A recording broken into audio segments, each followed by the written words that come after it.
Good evening, everyone.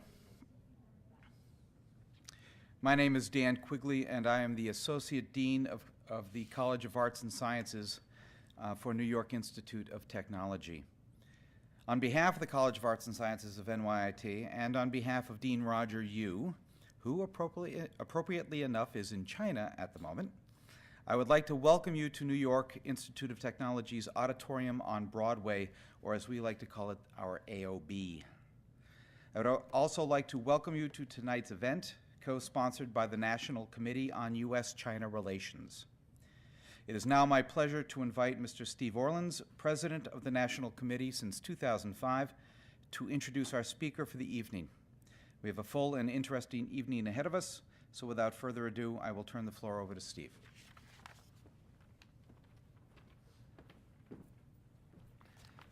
Thank you, and thank NYIT for this great venue. It's nice to be able to bring it back to its original purpose of being a movie theater.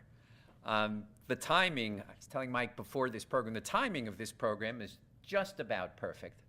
It was 9 days ago that we celebrated the 40th anniversary of the Shanghai Communique on February 28th, 1972. So the timing of kind of having this showing today is terrific. If you think back to then, it's really quite extraordinary. You had 23 years of no contact between the United States and China, virtually no contact between the United States. No journalists really had been to China, and suddenly we had this mass of journalists that were going to China. And that's really what this movie is about. It's talking about the experience of those journalists. I need to add kind of the National Committee. When we were going to host this, I went back and I looked at those of you who are on our mailing list still get our notes, but I actually found the notes, or Jan, is Jan here? She hasn't gotten here yet. Found the notes from 1972. Which talked about the committee's minor role with the media in this trip. As you will probably learn from this, Secretary Kissinger and President Nixon had decided not to do briefings for the media in order to kind of control the agenda. So the National Committee took a suite in the Mayflower Hotel, and for the days before the trip, briefed the media, and that is in these notes, which I'm glad to circulate after the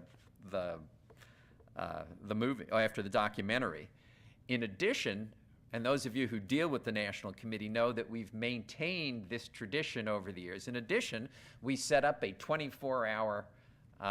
We were in the office 24 hours to field calls from the media that was in the United States. So the editors who were there were calling us and asking questions. And to read from the notes, it was, we received over 75 calls, ranging from questions about pronunciation, how to say "where is the men's room" in Chinese, to requests for substantive interviews and advice on structuring TV and radio show panels. So it was kind of setting this tradition, and that those of you who deal with Jan know you can reach her 24 hours a day in our office. Let me not use any more of our time and turn it over to Mike. And Mike, for those of you who've watched, who've been involved with China over these years, Mike Chinoy needs no introduction, because for 24 years, he was kind of, when something happened in China and you turned on the television, it was Mike who was describing it to us. So if you don't recognize him, it means you're either very young or you don't watch television. Now he is part of the U.S.-China Institute at the University of Southern California, and this documentary is part of a series of documentaries that's about journalists and China. So he's going to briefly introduce the documentary, then he and I will have a brief discussion, and then we'll take some questions from the audience. But join me in welcoming Mike Chinoy.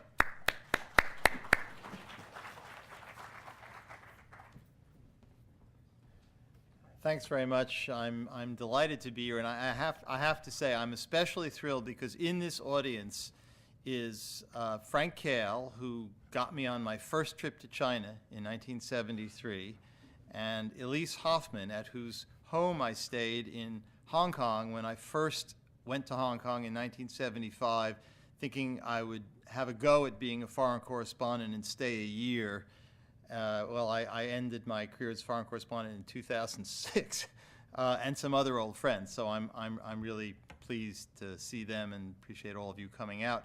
As Steve said, this film is one episode in what will eventually be an 8-part documentary film series on the history of American journalists in China from the mid-1940s to the present day. That we're doing it at the U.S.-China Institute, which is part of the Annenberg School of Communication and Journalism at USC. The premise behind the project is that the way in which the American media have covered China over all these decades has really been responsible for shaping the way in which the American people and the American political class understand or misunderstand China. Moreover, given the clout of media organizations like the New York Times or the television networks or the wire services, the way U.S. news organizations have covered China has had a disproportionate impact in shaping perceptions of China in many parts of the world. And yet, and this is something that I found during my many years of working as a foreign correspondent, for consumers of news, there is often a huge disconnect between what you all see on TV or read in the newspaper or read online or hear on the radio and how that material got there. Most people don't really have any sense of, unless you're in the news business, of what journalists actually do, and yet the way in which stories get covered has a decisive impact on the final product that is sent out on TV or put into print. But most people have no sense of it. And so we thought there would be real value, in effect, in trying to tell the story of the people who have told the China story.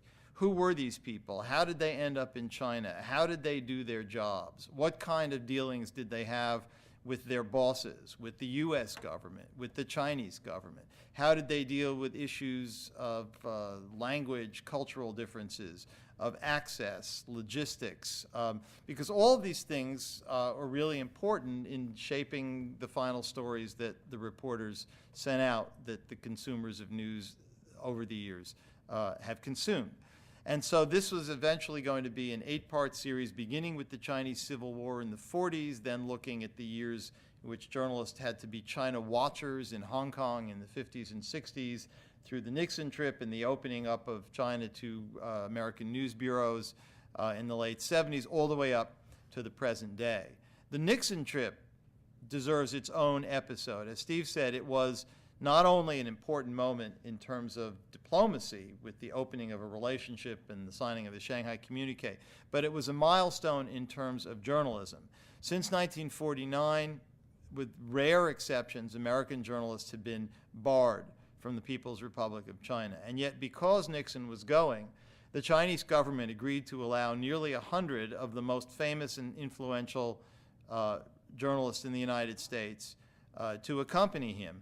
Moreover, they agreed to allow live TV coverage of most of the important events on the trip. And there is no question that the coverage was absolutely critical in the shift in public opinion in the United States. It helped bring the American public around to supporting Nixon's initiative to open relations with the Chinese. And arguably, while the diplomacy was important, and without the Shanghai Communique, the relationship wouldn't have gone forward, without the kind of coverage of the Nixon trip, there wouldn't have been the strong basis, public support for what Nixon did and for the subsequent opening of relations that followed. This is a kind of untold side of the Nixon-China trip story. I like to characterize the film you're going to see as the tale of the collision of 3 alien civilizations: the Nixon White House, the Chinese Communist Party, and the Washington Press Corps. And the way in which these 3 alien civilizations, each of which had their own personalities, internal conflicts, ambitions, interests, and so on, the way in which they collided, interacted, and somehow, despite the potential for catastrophic misunderstandings at multiple points along the way, in the end produced the kind of coverage which shaped the public response to Nixon's trip here, is a very interesting one and one that's not widely known. In it, those of you who are old enough to remember, you will see many familiar faces because this was really the biggest story that had come along in a long time, and all the leading figures in American journalism wanted to go, and a lot of the most important ones were able to go. It's also very interesting because the Nixon White House was really the first, Nixon was the first president whose administration really understood the value of how to manipulate television for a political purpose. It's now kind of standard among presidents and other leading political figures. But the Nixon White House was the first one that really understood how to do this and used it to, significant political effect in the way in which they structured the China trip. So it's an interesting story. The film lasts just under an hour, and then Steve and I will have a conversation, and we'll get your questions and comments. And again, thanks very much for coming.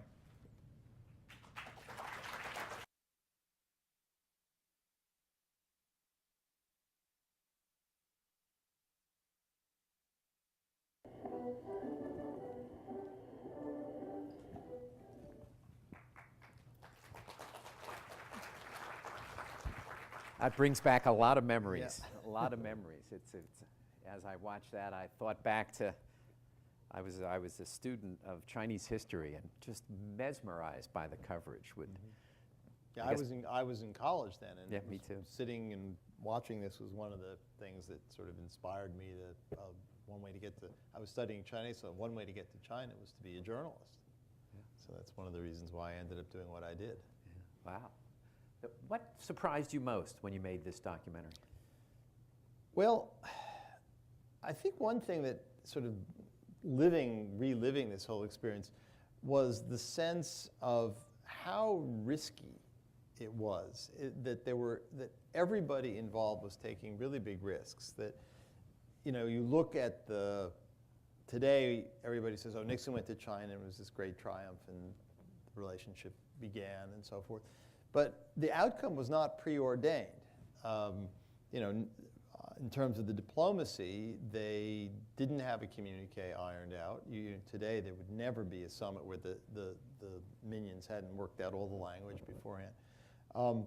So there was and Nixon was taking a big risk. I mean, this was a conservative, right-wing, anti-communist president who was risking completely antagonizing his base and going to China without being certain of the outcome.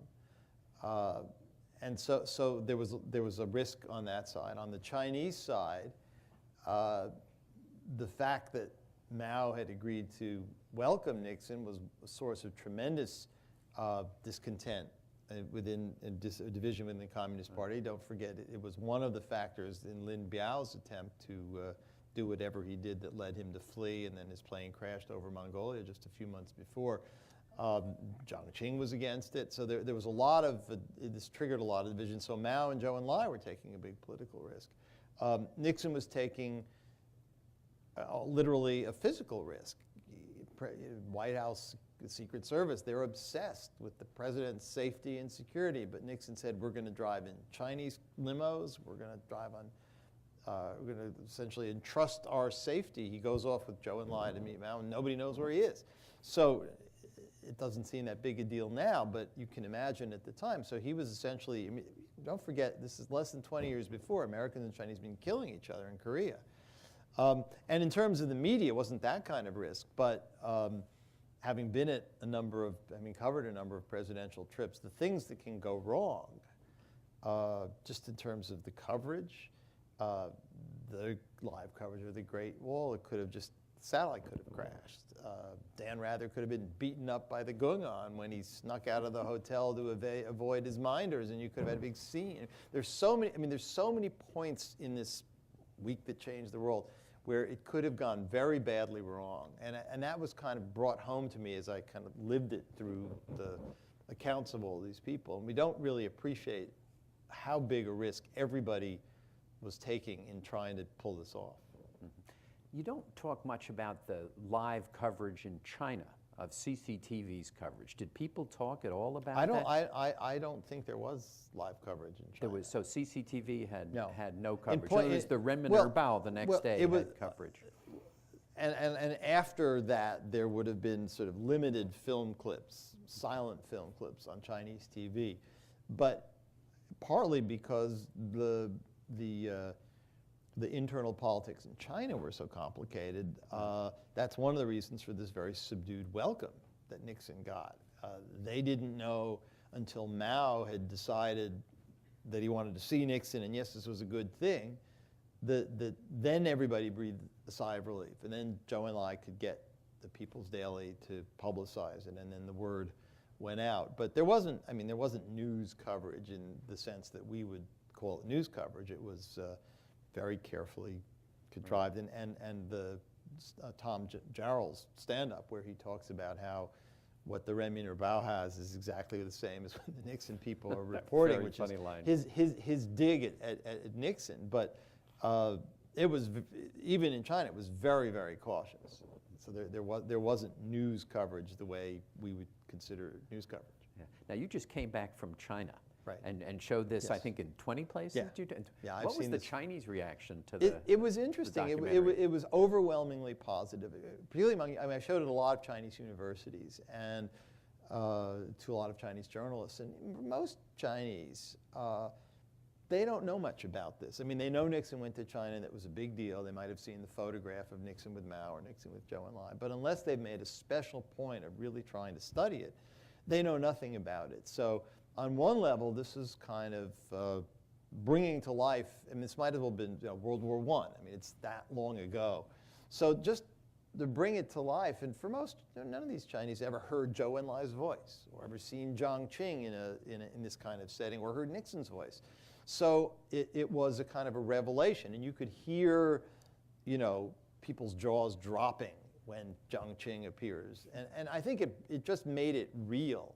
And so a lot of people came up to me afterwards and said, thank you for bringing alive a precious part of our history about which we knew very little other than the fact that it happened and it led to the relationship. Yeah. So very, very, very positive response in the Chinese press and so forth. At the end of the film, you talk about the journalists kind of feeling they were a campaign prop, which they were. May or may not have been. Yeah, probably was the case. They absolutely were, and the Nixon White House deliberately knew that this would if it went well, would deliver big political dividends, and they certainly structured it like a campaign trip, and that's what these guys were good at. Yeah, and it was unbelievably successful It perspective. was, that the yeah. images, the focus on images rather than the communique. Right. Well, the reporter and the reporters were sort of trapped because they resented being manipulated into conveying these very carefully orchestrated images. But the fact is that because no one had been to China, before Nixon set foot in Beijing, there had been more minutes of live television pictures on American TV from the moon than there had been from the People's Republic of China, literally. So the image of going to the moon is not out of place. And so anything that Nixon did and anything they were allowed to see was more, we don't complain that we only got a few images of Alan Shepard on the moon. That's because it was the moon, or Neil Armstrong. So they had to do it. And it was exciting simply because of what it was, but they were very resentful that that's all it was. And one of the things that's striking in terms of the coverage, this went on, the Cultural Revolution was still in full boil, although the sort of chaos part of it was over. It's essentially irrelevant to the coverage. It doesn't, you would think it wasn't happening. And it's not because most of the reporters didn't know anything about China, and for most of them, between the demands of just covering what Nixon and Pat Nixon did, and then the opportunities to get even these very controlled glimpses of Chinese life was enough. And the few people actually knew enough about China to ask didn't get anywhere anyway.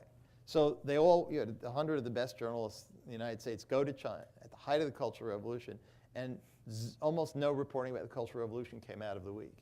Right. Are there lessons for today from this Well, experience for journalism For journalism? and for actually the way both Well, governments I mean, I think portray that, I mean, themselves? I don't know whether there are lessons per se. I think clearly the climate for journalists in China is vastly improved. I mean, today, Chinese government regulations allow journalists, with the exception of Tibet and Xinjiang, to go anywhere and, in theory, to talk to anybody. In practice, it's more complicated than that, and journalists still have a hard time in certain respects. But there's no one is going to run after you if you walk out of your hotel in Beijing and try and prevent you from talking to somebody. So there's much, much greater interaction. And China itself is a much more open society. The internet, Weibo, and all of this gives people a window into China that they didn't have. Although you still have officials who don't want you to do this and try and prevent you from doing that. In terms of the diplomacy, what's striking to me, as I've thought about it, is Nixon was in China for 8 days, and almost every day, not only did he spend many hours across a table from Zhou Enlai, negotiating and talking, but they ate meals together. They went to the ballet together. They went to the gymnastics together. They went to Westlake and Hangzhou together. And I think the ability to have that less formal interaction was absolutely central in creating minimal foundation of trust without which the relationship wouldn't have been able to move forward. And you would not be able to replicate that today. The diplomacy today is done very differently. The meetings are much more formal. People have their talking points. In some cases, particularly with some Chinese leaders, they're literally reading from cue cards. You have the meeting, you have the official dinner, and that's it. And it would be inconceivable to have President Obama and a Chinese leader, or American president and a Chinese president, go off and have this extended informal interaction. And I think, on the one hand, it's probably because the Chinese leadership is not in the hands of one or two people. I mean, back then, Mao and Zhou Enlai could do that because Mao and Zhou Enlai ran everything.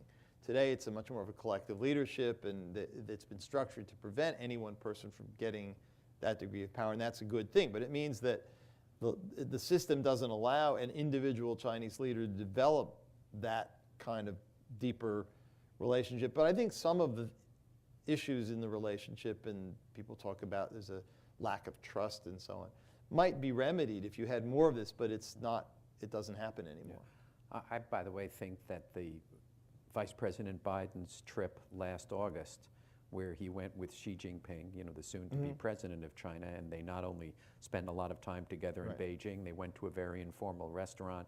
Xi Jinping then accompanied him to... That's as close as you're going to... And then in the United States, they went to a Laker game together. They did a bunch of things. They did a bunch of things together, which is... Obviously, it's not nearly as intense. It's a bit more... But, the other thing that's interesting, you talk about what's changed and what hasn't changed in terms of the journalists. China is vastly more open. We know a lot more. There's a lot more contact. And yet, I think that we as journalists or analysts or people watching know almost as little about the inner workings at the very top in China today, with this leadership coming up, as the journalists knew about the inner workings at the top then. Nobody, people have seen Xi Jinping. Nobody has the slightest idea deep down what this guy is like. Nobody has the slightest idea what sort of policies he's going to pursue after he takes over and he becomes his own man. No one has a clue about, there's a tremendous amount of speculation, but no one really has any sense. And for example, with Bo Xilai, yes, he's more visible. He might have a press conference at the National People's Congress, but people are judging, is he up or down? Did he appear at a meeting? Did Xinhua mention him in a news dispatch? Exactly the same China-watching tools that we were using 30, 40 years ago. So it's ironic in a sense. It's so much more open in many other ways, but in this area, it's almost the same. Are there folks from the audience who want to raise some questions? I think we've got a microphone. There's somebody over here. Leanne's on the left. The lights are bright enough that I can't see. I don't think I need a microphone. That's all right. Well, all for right, the recording, it's good. All right. Would you comment on the similarity or the difference between North Korea today and China then, and just briefly describe the Chinese attitude towards North Korea today? I'd be happy to do that since I have the dubious distinction of having made 15 trips to North Korea, most recently last August. You know, when you go to North Korea now, it's in some ways quite similar to China at this period in terms of the regimentation. Everybody's got a little button with the image of Kim Il-sung and Kim Jong-il.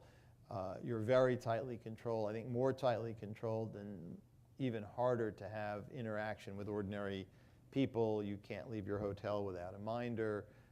It's a more extreme version, and I think it's been that way. It's hard to judge. I mean, you know, in China when the opening began, they'd really only had 2+ decades of this really isolated I mean, in the 50s they were not that isolated either. In North Korea, there isn't anybody under 75 who has any living memory of anything other than this very isolated, inward-looking system that they have. I think the Chinese privately don't like the way the North Koreans run their affairs. They're uneasy with the personality cult and the dynasty. I think they are urging the North Koreans to sort of adopt the Chinese model, saying, look, it's kept the Communist Party in power in China, and you can do the same thing. And the North Koreans have a very ambiguous attitude about China, because on the one hand, they need them, they rely on them, they know the Chinese fought with them in the war. On the other hand, they resent the hell out of the fact that the big brother Chinese are always telling them what to do. The Koreans are very proud people. They don't like being told what to do by anybody. I think the North Korean leadership is aware of the need to do something to fix the economy, and they're trying. I mean, when I was there last summer, it was interesting because Pyongyang reminded me a little bit of going to China in like 1977. There were more cars on the streets. There were restaurants. There was the first joint venture pizza parlor, pretty good pizza actually. There were over 1 million people now using cell phones. They have a big cell phone system. There are two projects with the Chinese to create special economic zones, and they clearly want to focus on the economy. The problem is in China, the Communist Party doesn't really care what people do with their personal lives, as long, or even in terms of what they do business or with their jobs and so on, as long as they don't challenge the party's monopoly on power. But North Korea is run kind of like a religious cult, and so you don't only have to not oppose the regime, you have to at least act as if you're buying into the worship of the Kim cult and all the rest. And I think that constrains North Korea's ability to really open up its economy, because it could really jeopardize that all-encompassing system. So they're kind of trapped. But I think there's sophisticated people in North Korea who know that and are trying to figure out a way around it. Whether they will or not is hard to say. Thinking back to the movie, and then, you know, this very positive coverage of China, and then what you hear over the last, especially the last 23 years, the Chinese would often say, we've had relentlessly negative coverage of China, that the US media and other media, that Chinese officials' repeated complaint. Lessons from this, I guess I would ask again, and then why do you think that, as a journalist who spent a lot of time, you know, living there, why do you think that happens? Well, or is it not negative? No, I think a lot of it is negative, but I think it's very hard to generalize about the media. And I would make the crucial distinction I would make is between the resident foreign correspondents in Beijing and the headline writers, columnists, pundits, etc. here. Because I think I've had this conversation with many people in China. I don't think the reporters on the ground in China have a bias or an agenda against China.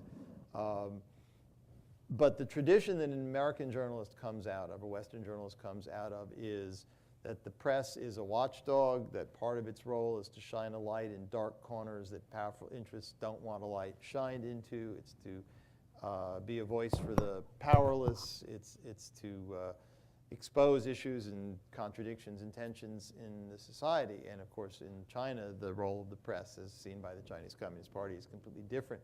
So that's a built-in tension. So that's one thing. But most journalists who live in China, I mean, I went there with a wife and a baby and a dog, and I lived there for 8 years. I don't dislike China. I really like China. And most journalists who live there like China. But that doesn't mean that they're going to simply write glowing things about the political system. So that's one thing. The second thing is that, 1989, the events of Tiananmen Square had a huge, huge impact. It is hard to exaggerate. And I think, there is certainly, I think there is this kind of tendency to flip-flop in general terms of American perception. I mean, China was the enemy. Then when Nixon came, they were our ally against the Soviets. Then they were going capitalist like us. And then you had the butchers of Beijing come in and tanks in the streets. And I think that shattered a lot of illusions. And I think there were illusions. But it led to a sort of degree of disenchantment. And that kind of became the prevailing image. And I found, even since I spent 6 years in Beijing after Tiananmen, as the story shifted back to the economic reforms and the boom and so on, I found it hard to find images as a TV reporter that would counterbalance the image of the guy in front of the tank. The one I kept using over and over was, at that same corner in the early 90s, they built the biggest what was then the biggest McDonald's in the world. And so I would juxtapose the two to try and illustrate it. But I mean, that had a huge impact. And also, China has a lot of problems. And a lot of what journalism is tension and drama and conflict. And you can't take a society that big and that complicated and put it through changes on the scale, with the speed of the changes you've had in China, without producing a tremendous amount of tensions. And that's a lot of what journalists write about. And so I think Chinese I think some Chinese, most people don't like having their dirty laundry washed in public, and that's partly what journalists do. So ask people in any country, and ask people in Washington what they think about ask Elliot Spitzer what he thinks about journalists. So it's not just China. That's the point I make to Chinese friends. But I think that being said, there is a kind of prevailing narrative in the public discourse which has gone very negative about China. And I think the press contributes to it in the sense that there is a lot of coverage of these contentious issues. But apart from the New York Times, the Wall Street Journal, the Washington Post, there's not anywhere close to what I would see as enough coverage, or enough coverage of the more other elements here. TV has essentially abandoned the China, with very occasional exception. Diane Sawyer goes to Beijing for a week, and they do a series of stories on ABC, and that's it for China, for ABC. I was looking the other day. There's a guy called Ando Tyndall who runs something called the Tyndall Report, which tracks the number of minutes that get devoted on the 3 network newscasts every night. And for the decade, 2000 to 2010, the top 30 stories, China in any form wasn't in it. From 2007 to last year, except for 2008 because of the Olympics, China wasn't in the top 20 stories.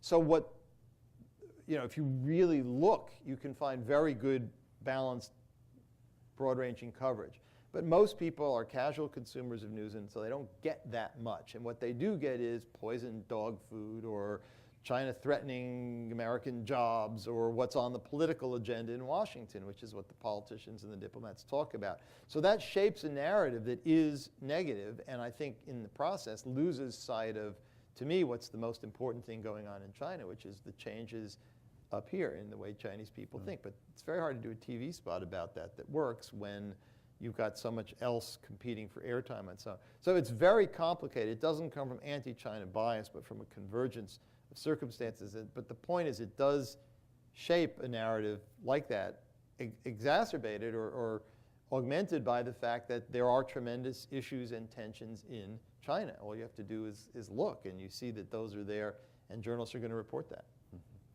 I think we've reached the appointed time where we'll need to stop. But first of all, thank you for being the great correspondent for many years and educating us about Hong Kong and China. Thank you for this great documentary, and thanks for giving so generously of your time Can tonight. I just say one thing? For those of you who are interested, this film and the other films that we do are available on our website at the U.S.-China Institute, U.S.-China Institute, china.usc.edu.